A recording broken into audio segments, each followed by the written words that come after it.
Welcome to the unboxing. Hey, what's up guys? MKBHD here, and this is the one we've been waiting for. This is the one I told you to skip iPhone 8 for. This is the one that represents the future of Apple smartphones. This is iPhone 10. And while it doesn't say X anywhere on the front of the box, people are pretty much always going to call this one the X. I've just accepted that.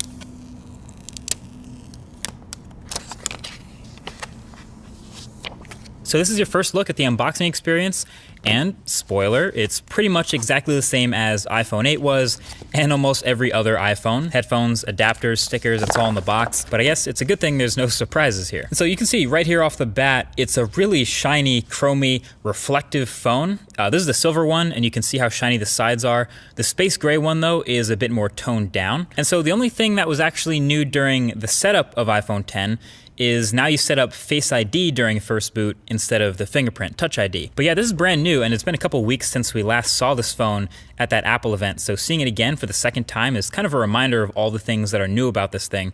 Obviously, the biggest difference is the display up front, the 5.8-inch OLED corner-to-corner screen that fits in a footprint smaller than the iPhone 8 Plus, which has a smaller screen. So naturally, pretty much all the focus is going to be on that, and the notch at the top, and how apps handle it, etc.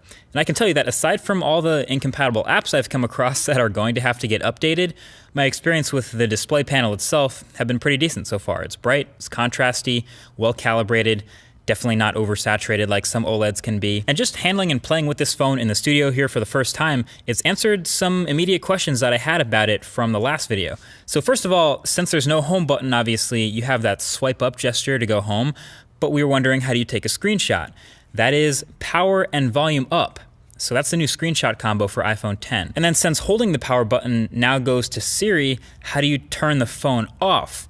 Well, it's going to be long pressing the power button and volume up key, and that'll get you to see that power off menu. So those are two new key combos to memorize there. And then of course I was reminded of how many gestures there are now to memorize. Obviously when you get rid of a button, there's a whole bunch of swiping and gestures to replace it. So there's the multitasking and app switching motions, which are pretty similar but both kind of useful in their own way.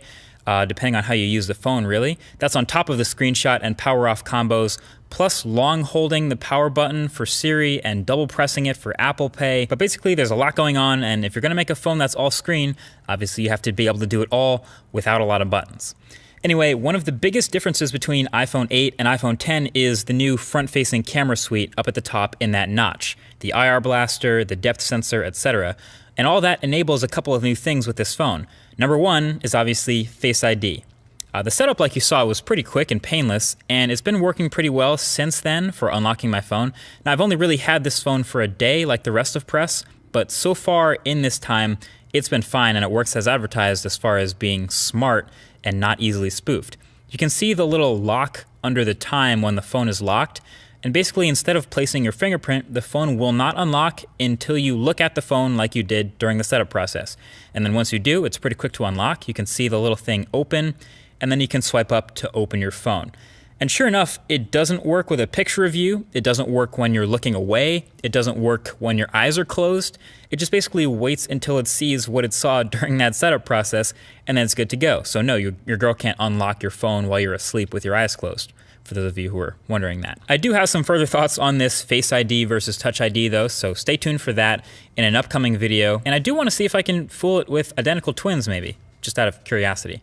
Anyway, with the new notch, you also get a new front-facing camera complete with selfie portrait mode. Messing around with it, it seems pretty average. Interestingly enough, that Pixel 2 that I've been testing seemed way more like confident with the front-facing camera portraits than the iPhone 10.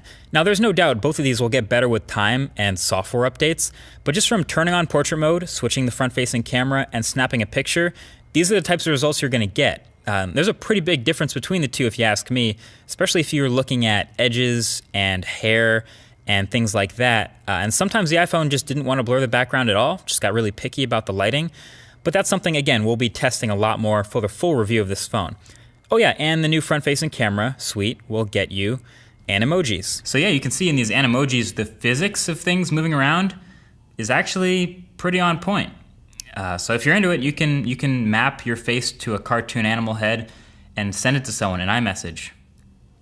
But you still can't edit tweets though. So overall, there's a lot to test with the iPhone 10 now that I have it in my hands finally. As a matter of fact, definitely leave your thoughts right below that like button with things you want to see in the full review. Most likely things like battery life, camera quality, app performance, all that good stuff. But don't let me miss anything.